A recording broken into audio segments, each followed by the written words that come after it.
Squad up. Squad up. All my real Riot Squad Stack Bundles fans know that already.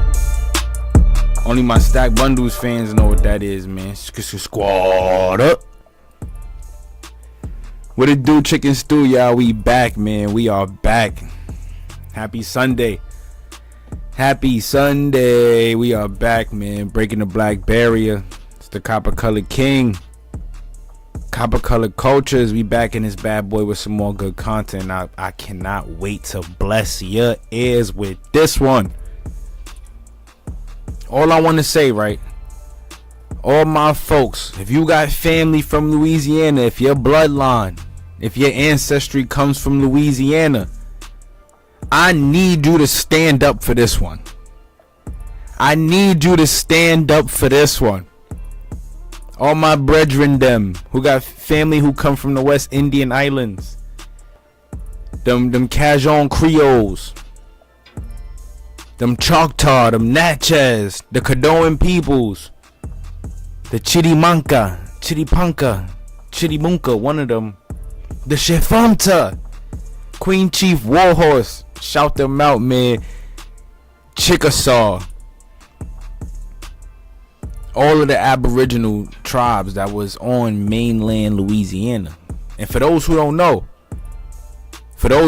know, Louisiana, right, at one point was this big plot of land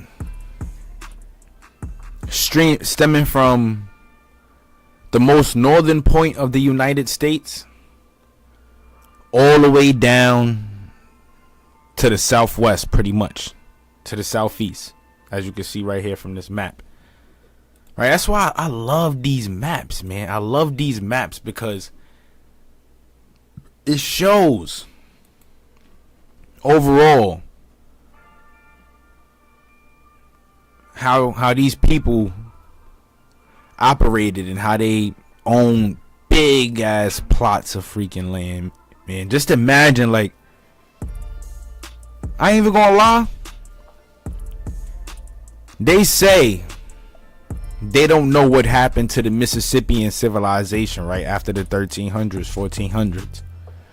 But I bet my bottom dollar, right, that majority of the southeastern tribes and these northwestern tribes, you know, the Lakota, Dakota, the Sioux, the Algonquin, Iroquois, the southeastern tribes, the Muskogean peoples, all these peoples, these are the descendants of the Mississippian peoples. And what tells me this is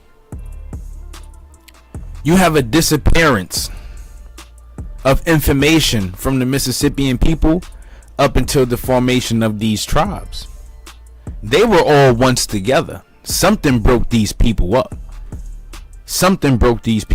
But as we said, the Caddo, the Natchez, the Choctaw, the Chirimacha, the Atacapa, Tunica, that was a Florida tribe.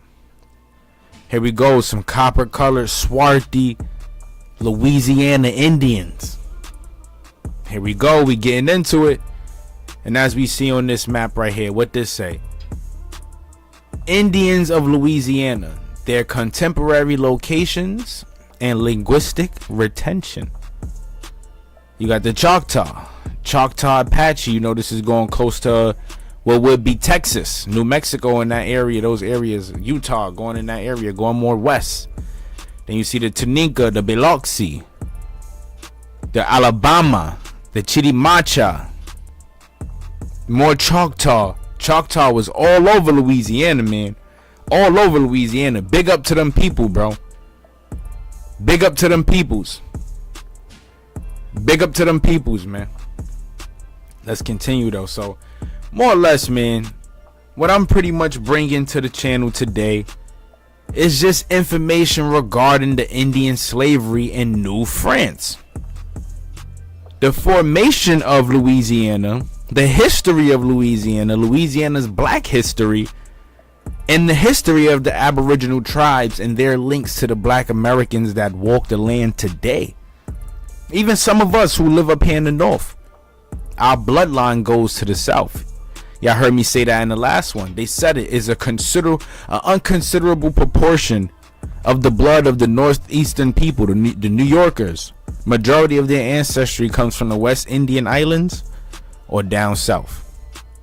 It was already proven. You feel me? But like I said, we going into the Indian slavery in New France. I want you guys to like, comment, and subscribe. Keep your ears open for this one, because we're going to drop some big gems right here. Big gems. Like I said in the last one, I think we might have found out what happened to the Mississippian people. I think we might have found out. Throughout this entire research, man, I cannot be more than excited to bring this part, because Louisiana's history has a lot of links to the the Haitian Revolution and the Marano War that happened in Jamaica. The Haitian Revolution has a lot of links to Louisiana and the Aboriginals of Louisiana. And we're going to get into all of that, man. We're going to talk about all of that. This is about to be a whole entire segment. Probably about to be like about 10, 11 parts maybe. We're going to go crazy though, bro. I'm going to drop a big bomb for y'all. But just to get this party started, where do we begin? So I just want to show y'all a video real quick, right? Of some Aboriginals. And I posted this on my YouTube channel. On my channel, Copper Color King channel. But of a celebration in Louisiana called Mardi Gras. We all know about Mardi Gras. And they put it out there that this celebration consists of several people with indigenous backgrounds. Let's get into it. Let's check it out, man. Let's go. We in this bad boy, man. Copper Color King. Let's do it. Let's check it out.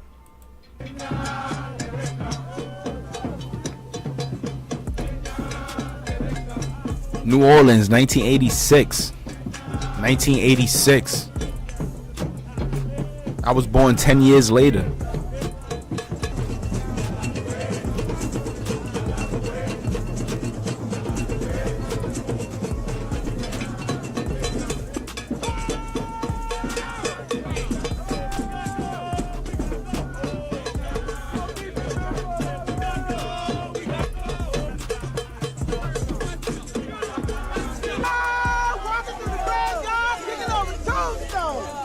And you know what's crazy is because a lot of these people would now be classified as black folks, right?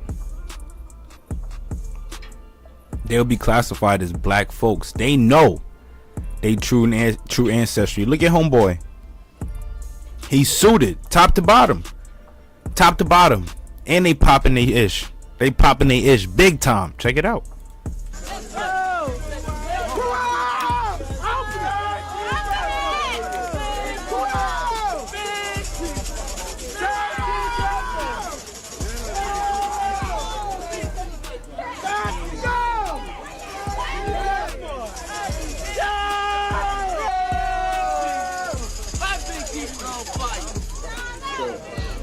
When you meet in the gang, your spy boy sends a signal back to the back. Now, when he sends that signal... Now, for those who don't know, during the Mardi Gras weekend is a period during that week where the people go out and celebrate their indigenous heritage. I did not know that. This was newfound information to me, and it's crazy too, because I always had Louisiana on my bucket list of places to go to. I got family that come from that area. You feel me? Real Mississippian, real Muskogean, real Choctaw. To the bone. To the bone, baby. Let's continue now.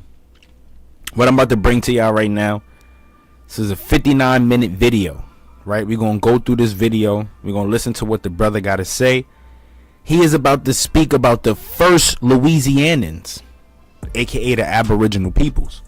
And just listen to some of the details that this man specifies throughout this entire video. Listen to some of the things he say about the servitude and the enslavement of the Aboriginals of the Louisiana mainland, and of the enslavement of the peoples of that land in general, and their connection in the links to the black people of Louisiana, the quote-unquote black people.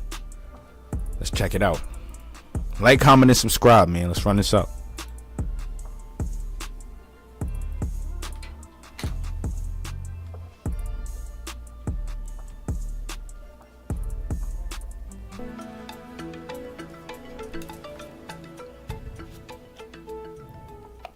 Any contemporary discussion of Indians must begin with the nomenclature itself.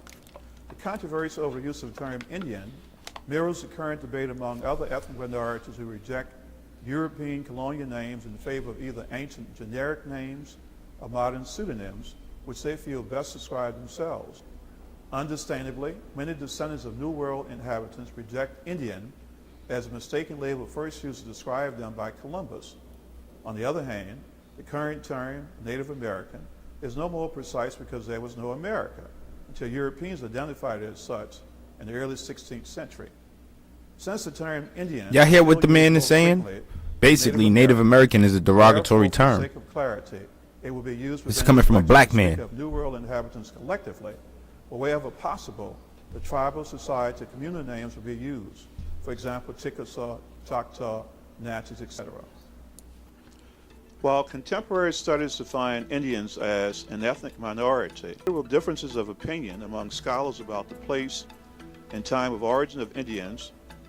Practically all reputable scholars agree that they migrated from Old World societies. While the majority of them seem to share a common Asian ancestry. Let's pause right there. Let's just look at the color of these aboriginals in these paintings right here. And just look at that swarthy, brownish hue. That swarthy, brownish hue. Just want to point that. Rich virgin sorrel in Northern Europe. In the New World, these technological deficiencies hindered efforts to support large concentrated population centers. Consequently, for most of their isolated existence, most Indian societies remained at best family clans, grouped together in numbers that rarely exceeded 1,000. The optimum number seemed to have been 300 to 400 in each society. Generally, Indians did not enclose themselves within walls like so many Old World societies. The typical Indian lived on the periphery. Copper color what? Copper color what? Let's go. Those Indians who lived in the lower Mississippi River Valley usually built their relatively small mounds of sorrel placed over the graves of their dead. To the more elaborate mounds now, which extended sometimes several feet high and included artifacts belonging to the deceased. Most families lived in a one-room structure that was more practical than decorative. Their meager personal belongings included pottery, cooking pots, woven mats, animal skin water bottles, beds made from canes or wooden posts covered with reed mats, blankets and other clothing made from animal skins or forest. They did not clutter their homes, which they used primarily for sleeping and storage. Most of their activities took place outside their homes. Some groups played a ball game which resembles modern-day soccer and football.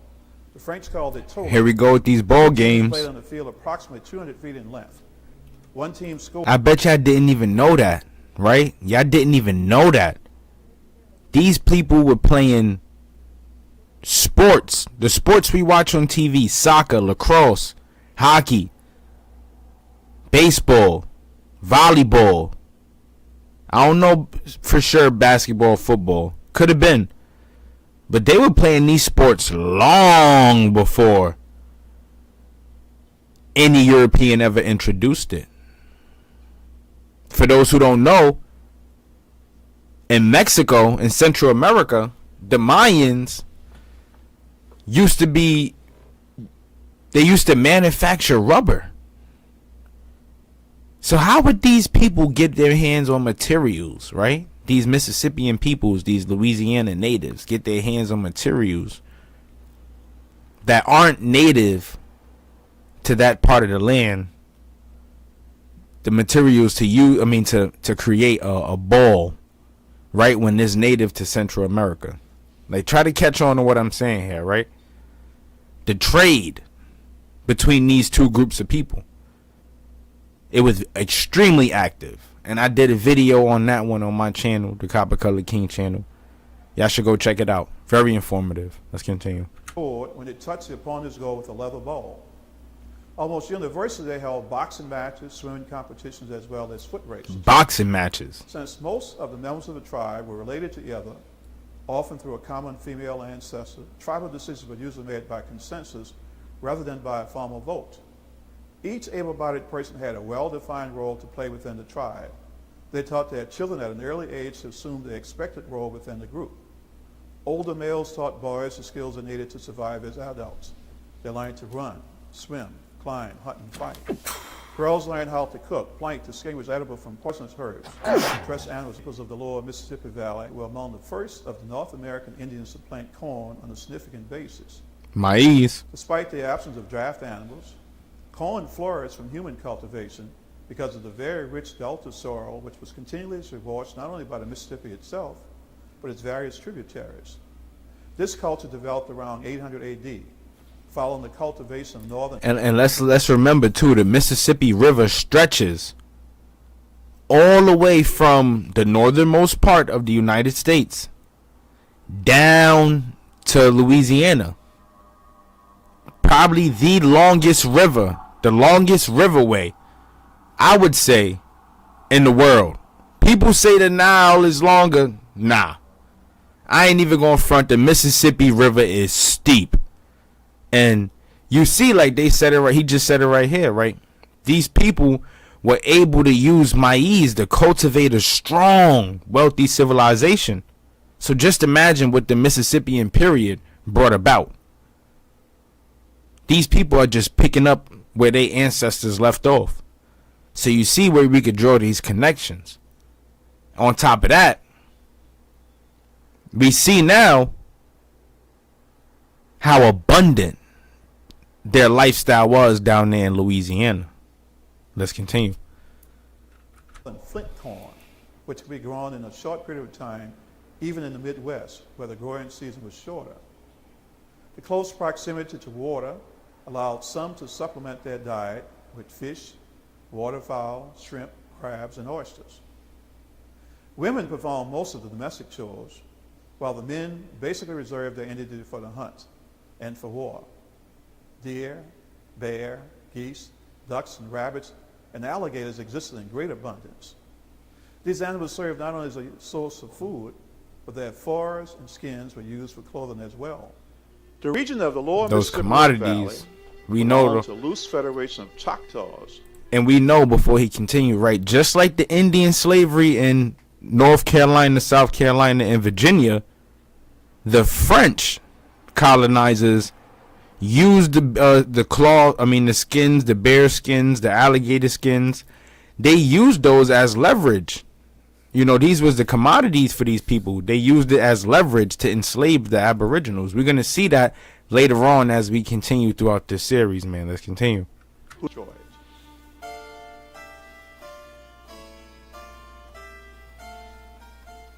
It is no longer debatable about whether Columbus or some other modern European explorer arrived in the New World first. In fact, there is strong evidence that periodic migrations of other migrants from Old World societies washed up on New World shores as late as 500 to 1000 AD, when the Polynesian islands were first populated. While New World and Old World inhabitants enjoyed relatively peaceful relations when they first met, in the long run, contact between the two proved to be deadly for the Indians. At first, the French sought and received assistance from the natives. The French, probably more than any other European society, assimilated much of the Indian culture. They retained many Indian names for local places, such as Caddo. You heard them. They assimilated much of the Indian culture down there in Louisiana. And they retained many of these names right here. Down by the bayou, the Bayagula, you know. They retained many of these names, but still assimilated their culture. Now listen to what else he's about to say. Washita, Changepaho, Bayagula, Huma, Chittamacca, Appaloosa, to name a few. This stands in contrast to the English, who attempted to replicate Old England in New England with such names as New London, New Bedford, New Hampshire, or New York.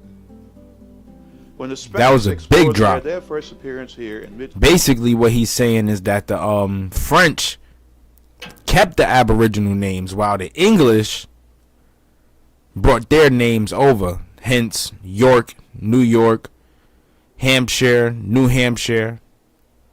You get what I'm saying? Stuff like that. That's crazy. That's really crazy. History is crazy, bro.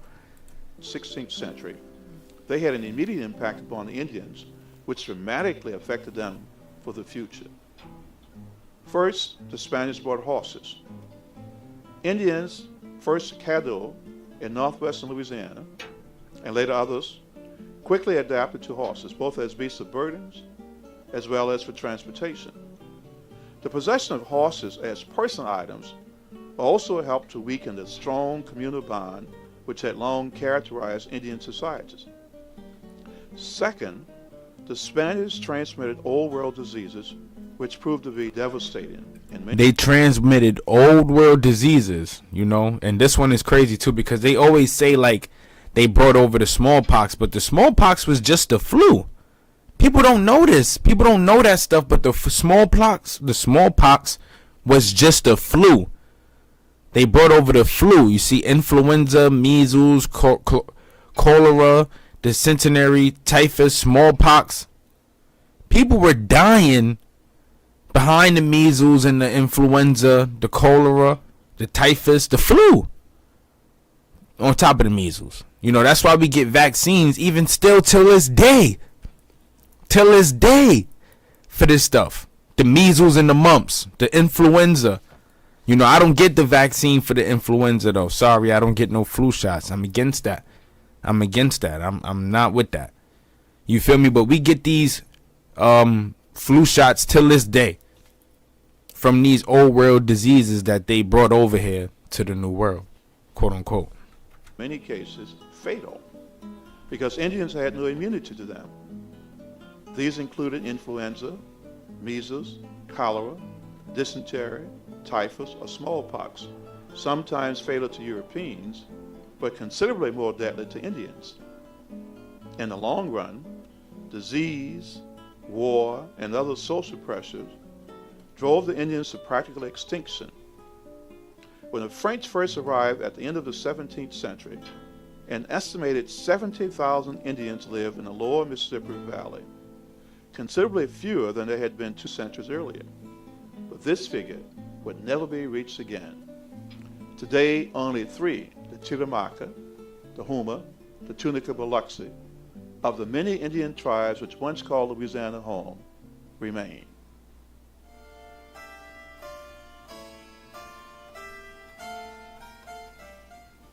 The French first developed an interest in Louisiana as an extension of their earlier settlements in New France, the heart of present-day Canada.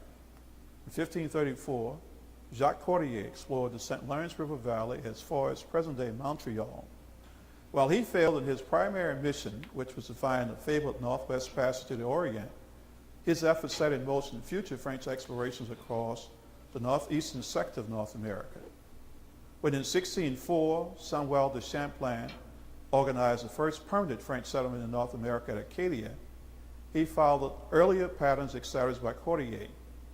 Champlain exchanged young French cabin boys for young Indian boys, with the hope that each group would quickly learn the other's language and facilitate communications in the future. Within 4 years, he had pushed farther into the interior and established Quebec, which began to attract a motley crew of fur traders, missionaries, adventurers, and soldiers. Before too long, the French had pushed as far west as a great river, which the local Indians called the Mississippi. In 1672, Father Jacques Marquette and his companion Louis Joliet traced the river as far south as its confluence with the Arkansas River before returning home. 10 years later, a young nobleman, Robert de La Salle, sailed the entire length of the river and on April 9, 1682, claimed all the land drained by the Mississippi and its various tributaries for France. La Salle shrewdly named it La Louisiane in honor of his king, Louis XIV. La Salle set sail for France without returning to Quebec. Now we see the birth of the name Louisiana. La Louisiane, which he had purposely distorted to make it appear that Louisiana was closer to gold-rich Mexico. Louis was so impressed, he made La Salle governor of Louisiana and sent him back in 1684. La Salle expected to organize his new colony along similar lines as that of Quebec. but he ran into difficulties from the beginning. First, on the return voyage to La Louisiane, he had difficulty relocating the mouth of the river from the open sea. In fact, he missed the mouth of Mississippi entirely and landed farther west on the east coast of Texas, somewhere near present-day Madagascar Bay. The ship carrying most of the supplies sank, and as a result, a bad start within 3 years had turned into a complete disaster. By the end of the second year, LaSalle's little fort in East Texas had so deteriorated that he decided he had to secure help from Quebec for his rapidly dwindling population. He never returned to Quebec, but in March of 1687, several of his own men assassinated him near the Brazos River. LaSalle's assassination sealed the fate of the survivors of Fort St. Louis. Those who survived an attack by Indians died at the hands of or were taken captives of the Spanish who came up from Mexico. The indiscriminate killing of men, women, and children of both the Indians and Spanish undoubtedly convinced the French authorities not to include women or children on the next colonizing attempt for Louisiana. Sadly, the first settlement in La Louisiane, actually outside of modern Louisiana, disappeared into history. It was nearly a dozen years later, after the end of the War of the League of Augsburg, a King William's War, before Louis XIV sent over another colonizing group to renew LaSalle's dream. The new group was headed by two French-Canadian brothers, Pierre Le Moyne, Sieur d'Iberville, and his younger brother Jean-Baptiste Le Moyne, Sieur de Bienville. Remember that name, y'all. Jean-Baptiste. Remember that name. Had talked with him on occasional visits to Iberville's father, one of the largest landowners in Quebec. When the Le Moyne brothers arrived to set up their first settlement at Fort Maurepas, near present-day Biloxi, they planned a society similar to Quebec, where Indians would be at the core of their settlement. Iberville, although officially the highest-ranking officer, never spent more than 6 months at a time in the colony. Between his initial arrival in late January 1699 and his final departure in May 1702, he had made 3 round trips between Louisiana and France. The outbreak of the War of the Spanish Succession, or Queen Anne's War, prevented his return because as a captain in the Royal Navy, he returned to active duty.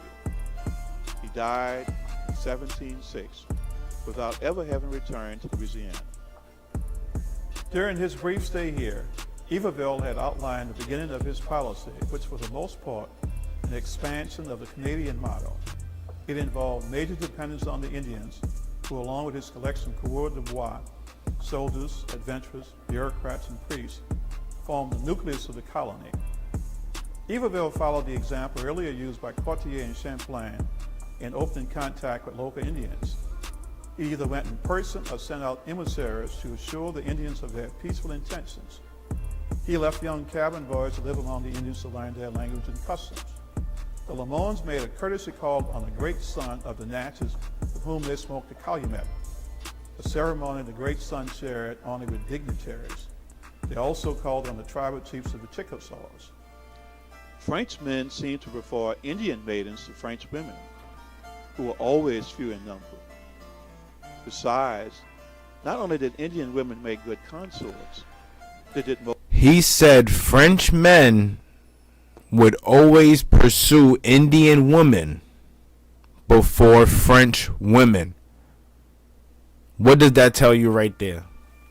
Through enslavement or not, into marriage, no matter what, there goes the assimilation right there. So they came to the country and immediately, and you know it's crazy, I see this in my family records too. It's in my family records too. The man fell in love with the woman and whatever the case may be because of how beautiful she was. But people don't know. They was enslaving these aboriginals, and I'm going to show y'all, they was enslaving these aboriginals on a whole nother level. A whole nother level. They had their own term for the black codes and all that. It got bad out there. I'm not even going to lie. We're going to go through it, but let's check it out. Most of the farming. And few of the original French settlers had farming backgrounds. Many of the Indian women had been enslaved from other tribes and were profitably sold to the French for guns, or knives, or liquor. Within a few years, Many an Indian women were enslaved by other tribes and sold to the French for guns, liquor, knives, swords, wild different stuff. Off the rip, we hear it right there. Let's continue. there was considerable intermingling of French and Indian blood. In 1706, however, Bienville reversed the assimilation policy because he believed that increased French residency among the interior Indians interfered with his plans to have them provide the colony with most of its food. Consequently, he forced many of the French husbands to leave both their wives and children, ironically depriving the French of a natural source. So Son said, and I'm sorry to continue pausing, but because it's gonna get crazy. Bienville basically was on some like, nah, we can't continue having this intermarriage because it's getting in the way of my colonization plans. We supposed to be enslaving and using these people. Y'all over here screwing them, making babies and stuff. What's going on? What's going on? Let's not forget too. A lot of these Frenchmen were Huguenots. Some of them were copper colored as well. You feel me? These was Huguenots running away from the religious prosecution over there in France. Let's not forget. All of this intermixing, all of this stuff going on. A lot of people, if you do your ancestral research, you will be able to trace this stuff. It's in your blood. Do the research. You'll be surprised what you find. For population increase. Iberville had purposely chosen to locate Fort Maurepas on the Gulf Coast instead of the Mississippi. Actually, they found the mouth of the Mississippi within weeks of their arrival and ascended it as far north as present-day Baton Rouge. Iberville believed that for strategic purposes, the Gulf Coast was the best site for the principal settlement. Bienville, on the other hand, fell in love with a crescent-shaped bend in the river and proposed locating the major settlement there.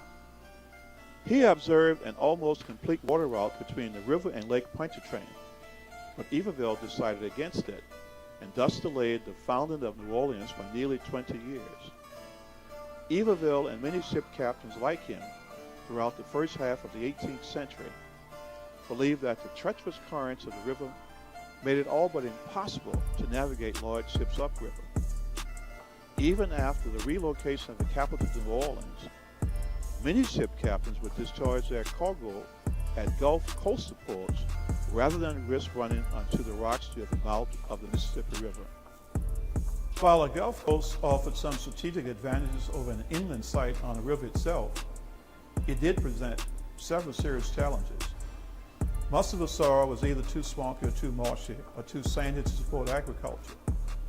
This increased the demand on neighboring Indians to feed themselves as well as the increasing French population.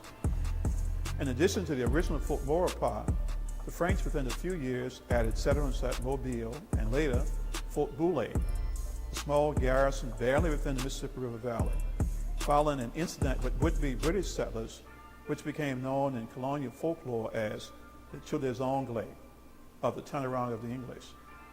The traditional French settlement was built within the square-shaped walls with virtually no conveniences and few necessities. There were barracks for soldiers, chapel, storehouse, commandant's quarters, and a guardhouse. Those who live outside the walls live with Indians or in isolated huts. Initially, the average settler wore clothes that were too warm for the humid Gulf climate, but often they had become worn and tattered and insufficient for the damp cold of the winter. The very survival of the first settlements depended upon the French ships, which not only brought in more settlers, but also familiar foods from France. For many Frenchmen, coarse Indian cornbread was a welcome relief against starvation, but they much preferred traditional wheat. Unfortunately, not only did wheat cost more, but the ships which brought it here came in frequently. During the early years, local authorities often sent newcomers to live among the Indians until they could find a place for them. Since many of the original settlers had no marketable skills, most remained with the Indians for a good while. Occasionally, when ships delayed even longer than usual, whole garrisons of soldiers escaped to live for months at a time with the Indians. After nearly 10 years, Bienville had done very little to gallicize the culture. To be sure, the various outlying posts bore French names, and each flew French fleur-de-lis, but very little change had been made to the physical features of Louisiana. The average settler lived at or below the subsistence level, slightly no better than their Indian neighbors or hosts. Many grumbled about the relative prosperity enjoyed by Bienville and his close friends and relatives, and eventually an official complaint reached the king, alleging corruption and favoritism on the part of Bienville. At first, the king, who suspected that Bienville's misconduct probably explained Louisiana's lack of success, appointed a new governor, but he died before his arrival. A royal investigator arrived and after 3 years returned with a report which neither condemned but did not exonerate entirely Bienville. Instead, the king decided to retain Bienville, but as a subordinate to new governor, the founder of Detroit, Antoine Delamotte Cadillac, who arrived in May 1713. Cadillac's arrival coincided with the beginning of the first proprietary period. Louis XIV decided to turn Louisiana into a proprietary, similar to the successful British experiments in Maryland and Pennsylvania. He convinced in South Carolina, Marquis de Châtel, that Louisiana would be a good investment. Upon Cadillac's arrival at Dauphin Island, he found a primitive settlement inhabited by disconsolate and mostly poverty-stricken people. In an early report to Crozat, he described the desperate plight of the colonists and the desolate condition of the land, but he added a postscript: he would soon make things right. Cadillac pursued a get-tough policy toward both French and Indians, and soon he was quarreling with everyone, including Bienville, who was none too happy about his demotion. Cadillac's earlier reputation for dislike and abusive treatment of Indians proved true. He refused the calumet of the great son, who naturally felt insulted. After the Natchez, probably at the instigation of the British, attacked and killed several French settlers at Mobile, Cadillac threatened wholesale retaliation, but Bienville persuaded him to try a more moderate approach. Bienville not only forced the arrest and return of the guilty parties, but he also held in custody the tribal leaders until a ransom of 2,500 logs were delivered. These he used to build Fort Rosalie on land from which the Natchez were forcibly evicted. The proud Natchez did not forget these indignities and later got revenge. The Natchez were forcibly evicted. Already, probably about like a couple years already into the colonization of New France. As you can see right there, he just gave us a big drop. A big drop. And I'm about to finish it off. Right, so this is from an article. It's titled, "A Little Flesh We Offer You.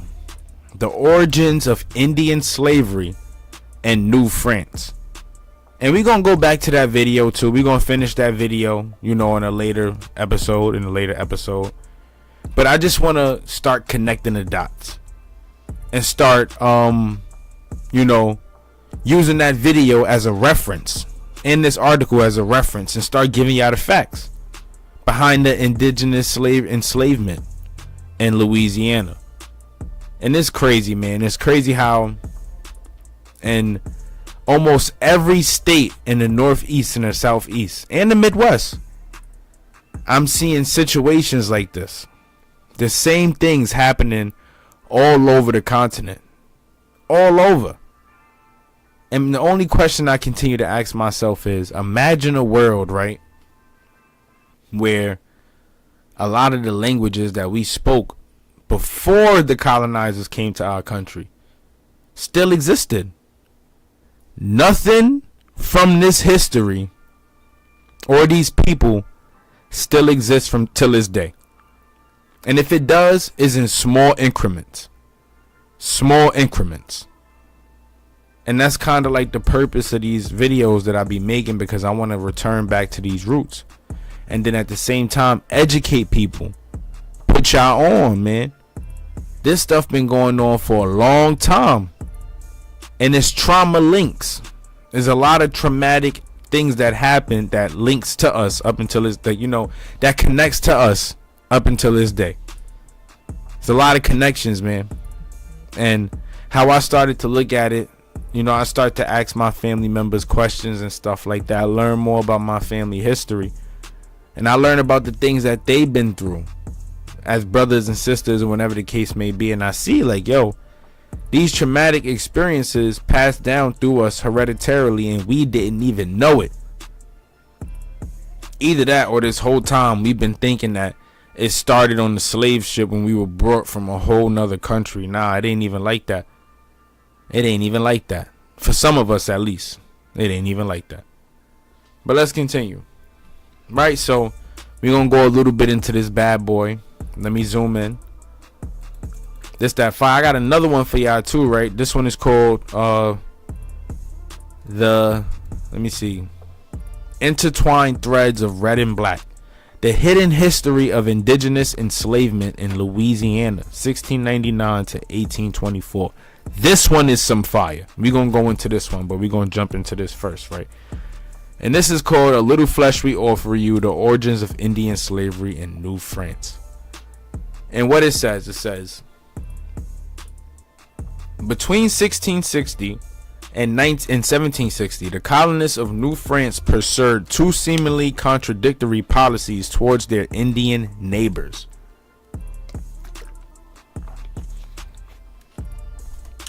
Through compromise, gift-giving, and native-style diplomacy, they negotiated the most far-reaching system of Indian alliances in colonial North America. At the same time, they also developed an extensive system of Indian slavery that transformed thousands of Indian men, women, and children into commodities of colonial commerce in French settlements. Here we go again, and let's drop a highlight on that. Here we go again. More use of the women and children, in this case the men, as commodities, dollar bills of colonial commerce in French settlements. Not human beings, assets, stocks. That's what this basically says, y'all. We going back through this again in a whole nother state, a whole nother body of land. A whole nother body of land.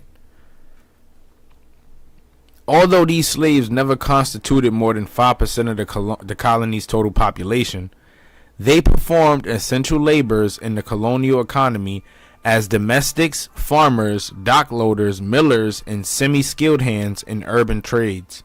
If you do your ancestry and they go back to Louisiana, you would find some of these job descriptions right here in some of their in that section where it talks about what they did, or whatever the case may be. Their occupation, They also interacted regularly with French settlers at the market, in church, on village streets, and in their masters' homes. As homeboy just said in the video, they was mingling big time. There was a lot of mingling going on between these people.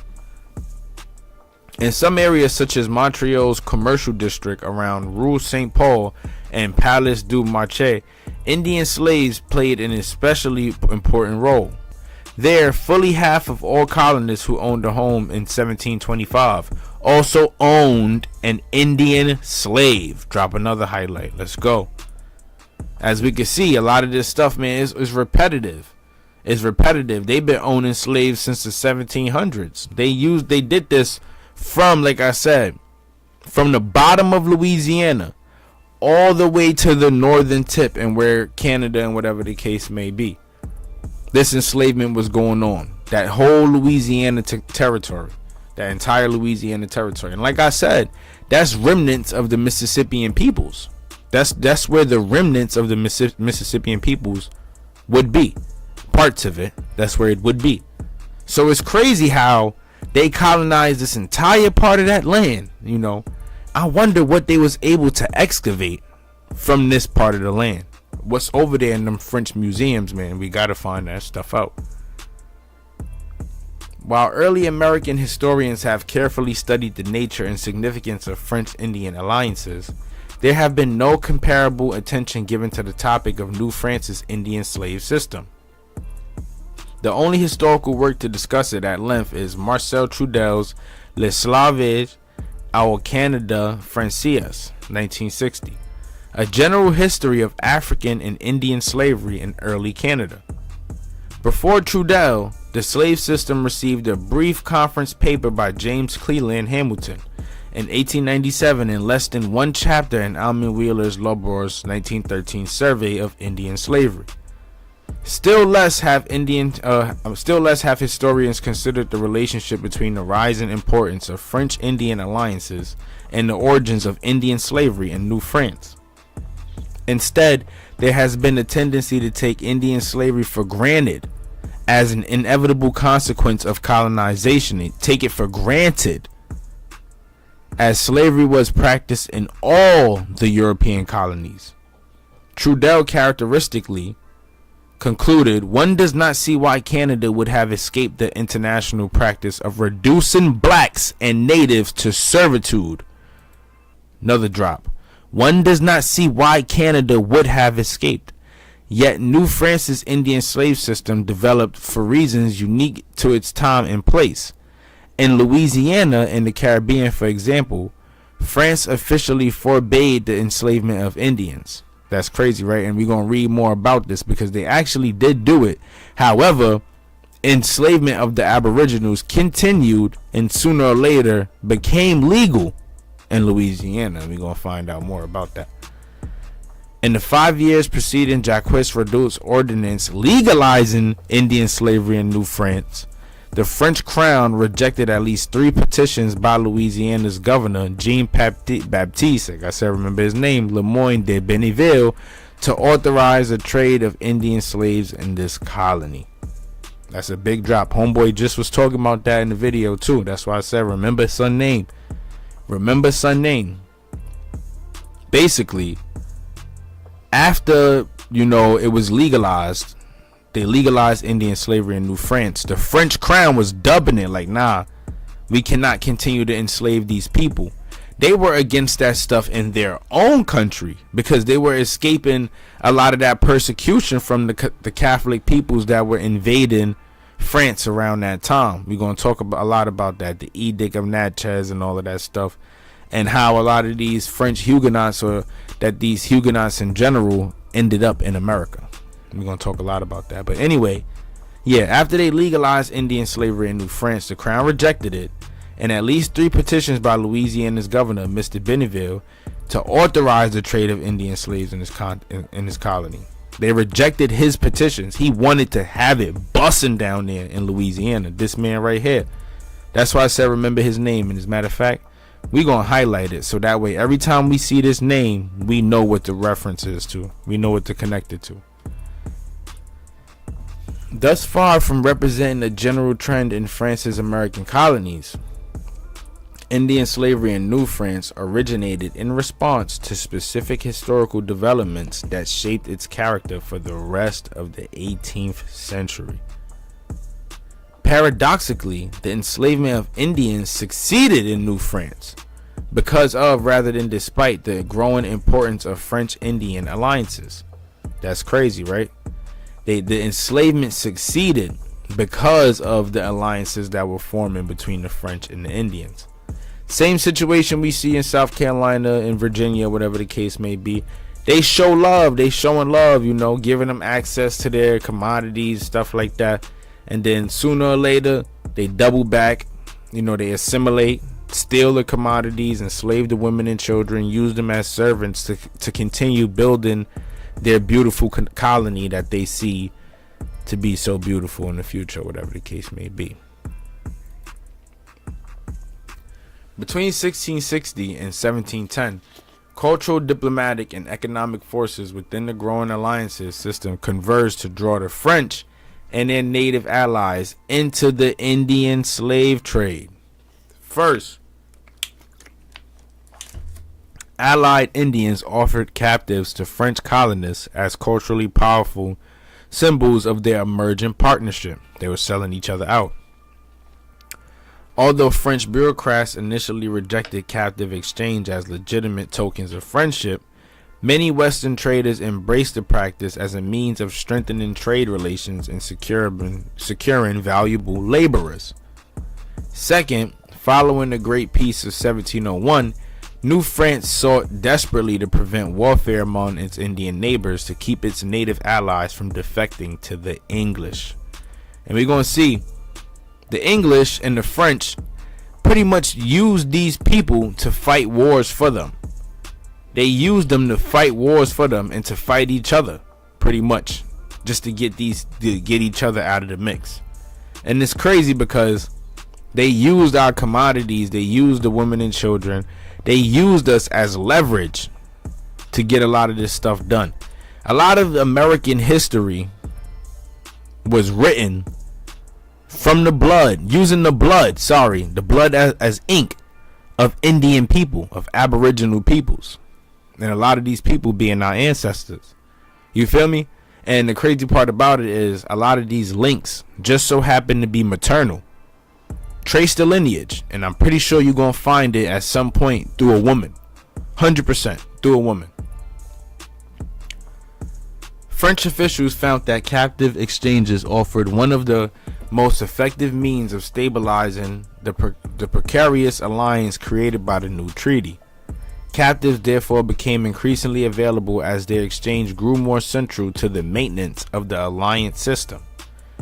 Finally, as Indian captives passed into New France in greater numbers, especially after 1701, a growing number of French families purchased them as laborers. These French family members too were inducting these Aboriginal peoples that they were purchasing into their family. And these people were picking up on these surnames and having kids with the sons and the daughters of these family members and stuff like that, further assimilating them into the French culture. That's how that used to work.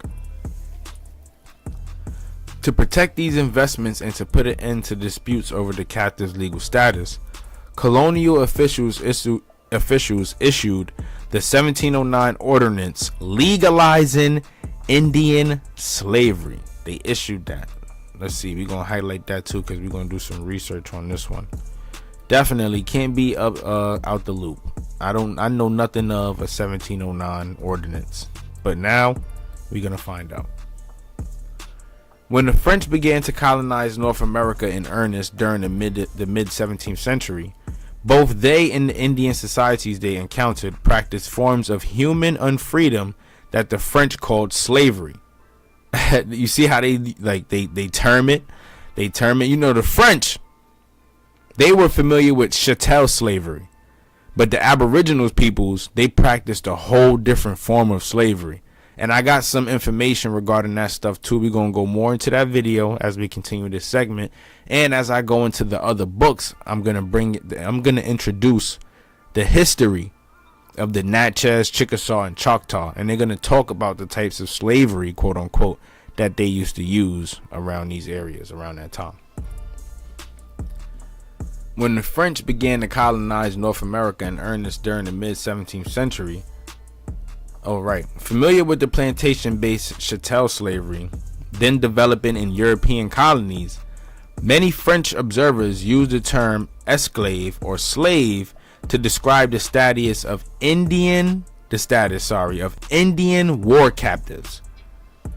And these is what the Aboriginal peoples were enslaving. They were enslaving prisoners of war, POWs, and they weren't really slaves. They were being used to replace the members lost in their tribe. They lost people in their tribe and they were using the war captives to replace those members, stuff like that, assimilating them into their tribe also, basically. Although acknowledging the practice of captive adoption, which integrated captives as members of Indian families, you get what I'm saying? You see what I'm saying? This is what I'm trying to show y'all. But it's crazy though, big drop, because I noticed from the South Carolina stuff, it was happening all over the continent. It happened in Texas. It happened with the Aztecs, Mayans. It happened with the Arawaks, the Taino peoples. This stuff happened all over the continent, man. Although acknowledging the practice of captive adoption, which integrated captives as members of Indian families, French colonists still considered captives to live in misery, groaning under a bondage more grievous than death, because the lives of Indian captives differed so markedly different from those of chattel slaves. However, most modern scholars,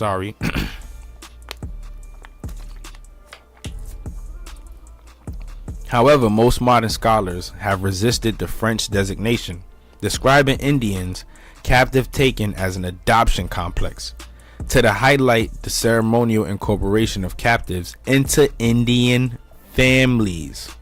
Big drop. Check that out, and we're gonna go over this one more time just to break it down for y'all. Because of the lives of Indian captives differed so markedly from those of chattel slaves. Why did they differ? Because it wasn't really slavery. However, most modern scholars have resisted the French designation, describing Indians captive taken as an adoption complex, to highlight the ceremonial incorporation of captives into Indian families. What did I tell y'all? This was all just to replace dead family members and to build the tribe. That was their term or their form of slavery at the time. It was completely different from chattel slaves. Chattel slaves, we all know what chattel slavery is. This is not what the Aboriginal people were doing. However, the French, the Europeans, they introduced that stuff to our land. Big facts. Big facts. The defining element of French chattel slavery, as explained in the 17th century Code Noir, aka black codes. That's the black codes, y'all. Remember, Noir, that's black. Code Noir, black codes, was a life of a persistent, coerced, and degraded labor, enforced by laws that treated slaves as property and condemned their offspring to inherit slave status. Woo! That's crazy, bro. That's crazy. What you saying? What are you really saying with that one right there? What are you really saying? So the French had their own form of the black codes? These same black codes that was introduced us in the late 1800s, 1900s, it was brought over here by the English, the British, their form of slavery. The French had their own term, the Code Noir, the Code Noir, however you would pronounce it, the black codes. And what it did, it was a life of persistent, forced, aka forced, and degraded labor, enforced by laws that treated slaves as property and condemned their offspring to inherit slave status. Big drop. And you know, it's so crazy because Homeboy said in a video, right? Homeboy said in a video that basically what they were doing was, what they did was they destroyed the Natchez people using slavery. They destroyed the Natchez people using slavery. That's what he said, right? That was his term. That's how he put it. And that one is good, right? That's good because I have the book Indians, the history of the Indians, the Indian tribes, the Choctaw, Chickasaw, the Natchez. I have the book and we're gonna go into it. I'm just trying to find it for y'all real quick. Not so much today, you feel me, but I'm gonna bring this to y'all in a later segment. Check this out. You see, this one gonna be fire. Because look what we see already. Some of the terms, some of the things they were speaking about in the book right here. What they say: the North American Indians, in symmetry of form, seem perfect men and women. All were straight and erect. Pause. The men of a proud, independent, and manly bearing, with sinew form that denoted great strength, agility, and fleetness, with dark complexion, resolute yet quiet in expression except when agitated by emotion, frank in demeanor, and always courteous, never meeting you without a grave, but polite and a cheerful, what's that word they use? Salutation. Check that out, y'all. Big drop. And we're gonna go into this book too. We definitely gonna go into this book. Definitely gonna go into this book. Can I highlight that? No. This one is some fire. I'm not even gonna lie. This one is some fire. I read through it a little bit, you know. I ain't get through it 100%. You know, I probably only got through it so far, probably like 3-4%. But at the end of the day, what I'm going to do is I'm going to make all of these books connect for y'all regarding the enslavement of the Aboriginal people in Louisiana. And we're going to make it connect as far as the Creole people and, like I said, the Haitian Revolution. All of this stuff connects. Remember, because the Haitian Revolution, they fought the French. They fought against Napoleon and the French. Right? And the French is the same people who colonized Louisiana and the Aboriginal peoples there. And we know from the enslavement in South Carolina excerpt that what they was doing in America was that they was shipping the Aboriginal people from the mainland to the West Indies. That's what they was doing. So we know that there was a lot of switching between the two groups of peoples. So our blood is all over the place. But that's why it's up to us to do the research, find the ancestors, find out where they were living, and connect the dots. You feel me? You want genealogy done, you got people out there that do it. And it's not hard. You could do it yourself too. You just gotta want to do it. You gotta want to do it. But as we can see, we see what was going on over there in New France, Louisiana. Shit, probably the same thing that was going on in Haiti too. Code New York, black codes. And these black codes were used to enslave Indians. So what does that say about the Indian people? They were black. We got to connect the dots. Unlike the Indians of the Pacific Northwest, who did condemn their captives to a state of perpetual inherited slavery, Northeastern Indian captives often achieved a measure of social respectability and did not pass their status to their offspring. Yet if the French erred in equating Indian captives with chattel slaves, they accurately recognized the defining characteristics of Indian captivity, which was neither persistent oppression nor property in persons, but the violence and dishonor associated with the capture itself. To shame and intimidate their enemies, all Indian peoples of the American Northeast initially treated their prisoners with great disrespect through the symbolic acts of humiliation, beginning with painful physical restraints employed on the journey home, continuing through torture and desertions, and culminating in ceremonial killing or adoption. Indians designed their rituals of captivity to demonstrate their superiority over vanquished enemies and to secure the allegiance and passivity of those whom they would adopt. That was the purpose of their Indian slavery. That's what they were saying. Or how Indians enslaved one another, you know, as war captives. It seems pretty gruesome, but something completely different from chattel slavery in some cases. Right? And this stuff right here, this is just speaking about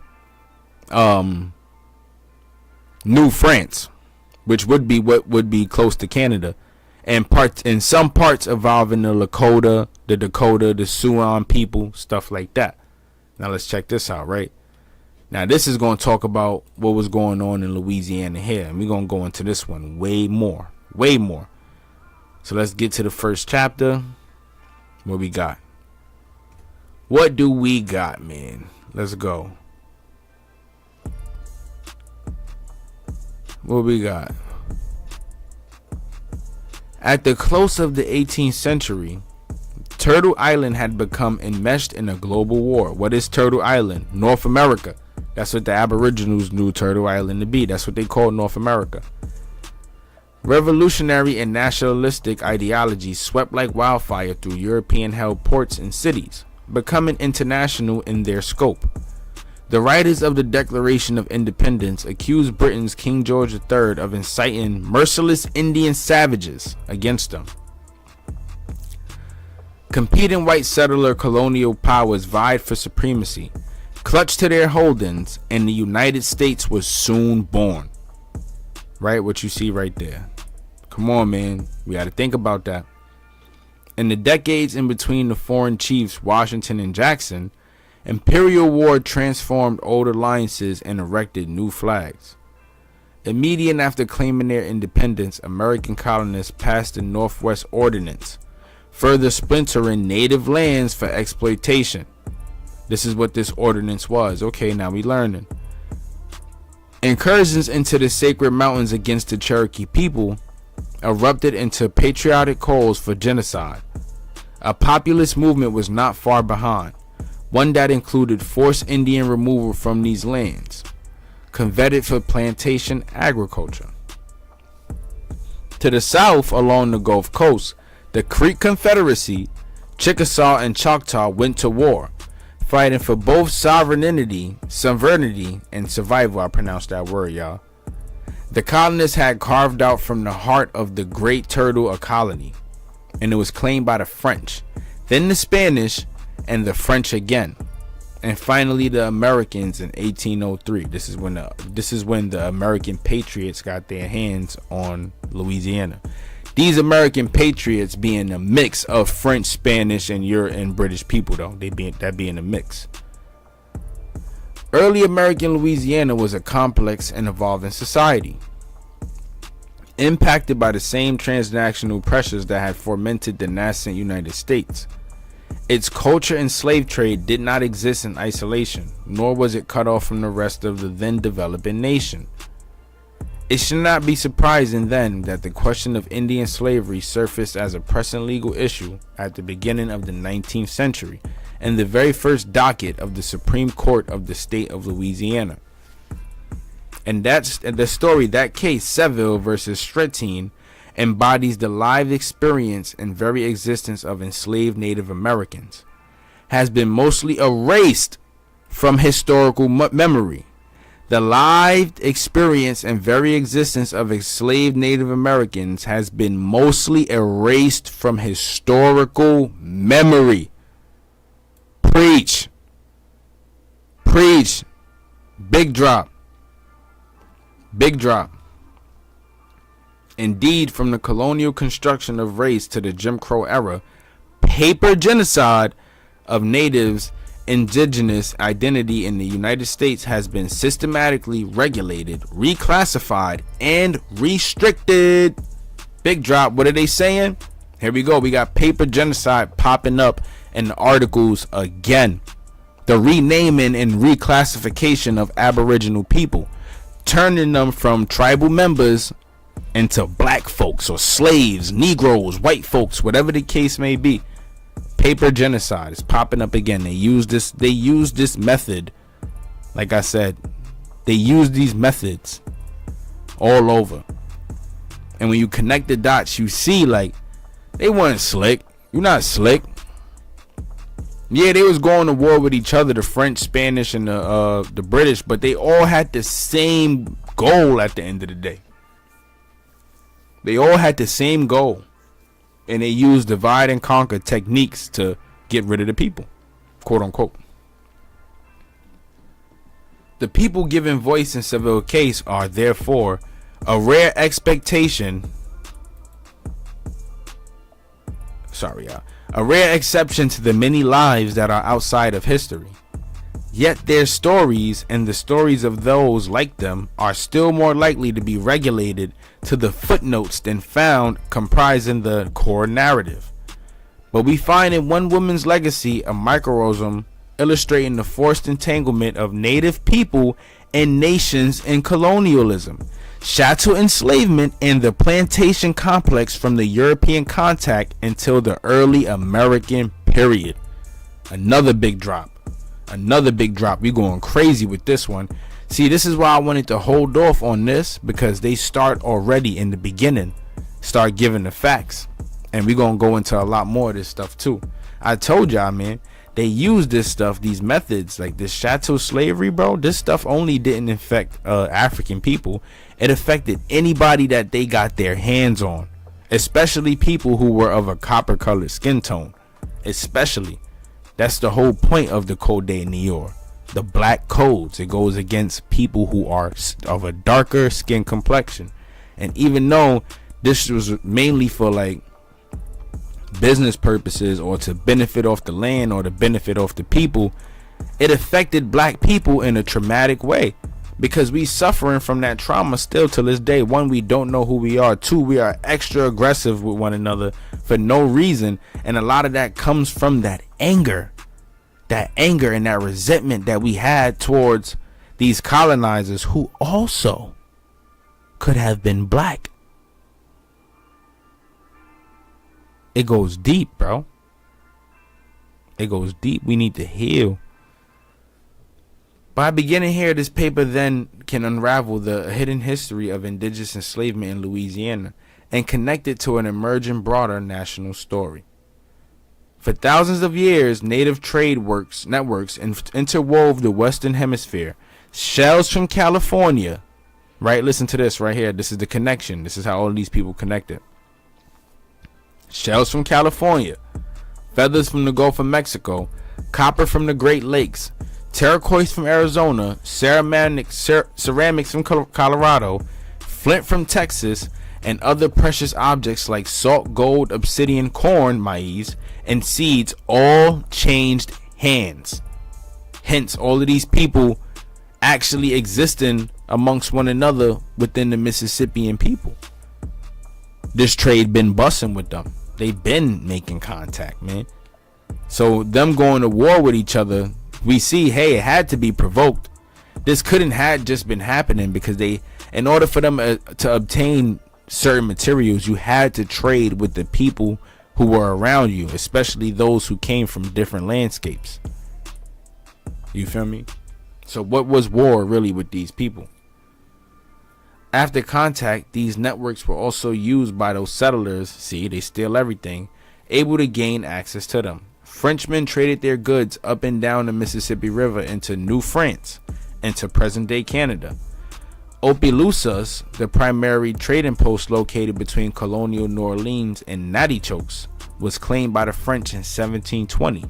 It was there during the mid-1760s that a courier, their boys named Duchesne, operated buying and selling native people to Frenchmen. This was in 1720. And those people who would have lived in that Nattychokes area, if I'm not mistaken, would have been Choctaw, Chitimacha, Tunican peoples, Chickasaw peoples, Natchez peoples. You get what I'm saying?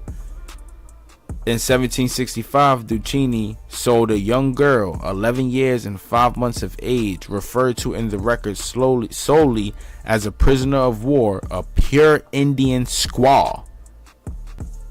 They referred to the young girl, a young girl, 11 years old, as sold as a prisoner of war. They called her a pure Indian squaw. In the humid backwater swamp at Barrier Landing, the buyer, Joseph Tretine, called her Angelique, perhaps after his mother, Marie Louise Angelique. She picked up on that surname, or that name overall, that French name overall. Shortly after, Joseph also became the owner of a 3,000-acre plantation, Sheraton Point, which was Opelousas Atakapan tribal land, stolen and allotted through a royal land grant to Louis Saint Germain.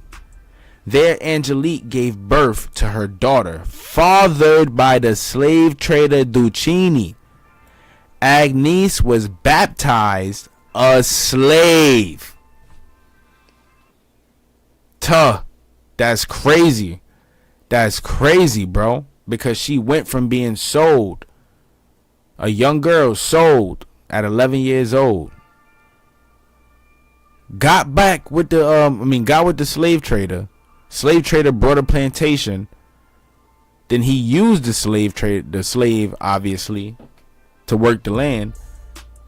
Then the slave got pregnant, and the daughter was fathered by the slave trader. On top of that, the daughter was baptized a slave. That's crazy, bro. That's crazy. Peep this part though, right before we finish up. These trade routes had for thousands of years spanned the entire Western Hemisphere and were greatly expanded by the Toltecs than the Aztecs. Oral histories of Cherokee and Choctaw clans refer to migrations from central and northwestern Mexico. Big drop, another one.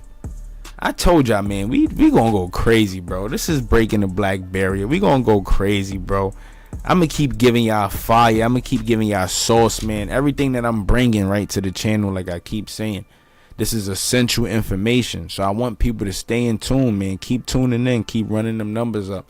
Keep running these numbers up on the channel overall, because right now we in our retribution phase right now. We getting back for our ancestors.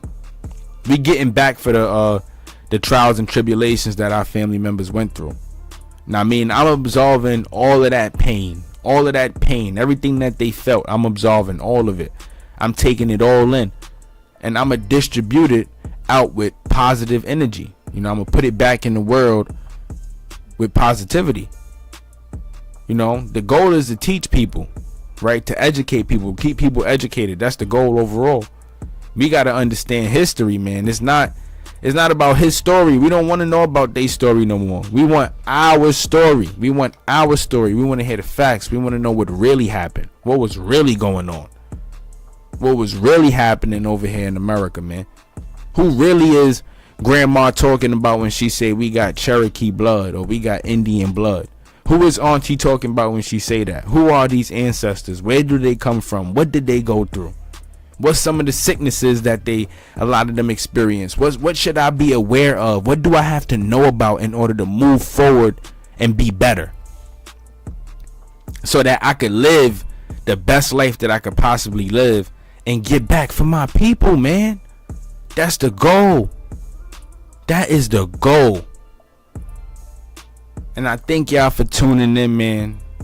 We're going to pick up on this one next week.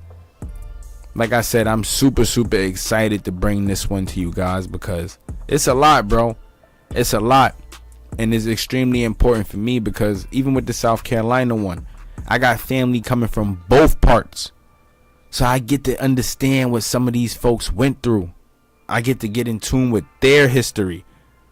Not the history that was taught to me, their history. What did they go through? What were some of the sicknesses, like I said, that they experienced, how they ate? What was their lifestyle like? You feel me? Well, how did they keep a healthy body? How did they keep healthy families? How did they survive? You know, what tore these people apart? Stuff like that, man. We're going to go way deeper into this, because for those who don't know, at one point, Louisiana was controlled and dominated by colored folks, black people. They had their own parliament, their own government. Yeah, it got like that. I promise y'all. We gonna get into it, man. But like I said, man, I appreciate y'all for tuning into this one. It's the Copper Color King, man. Make sure y'all like, comment, and subscribe. Click that notification bell. Run them numbers up, man. Let's get it.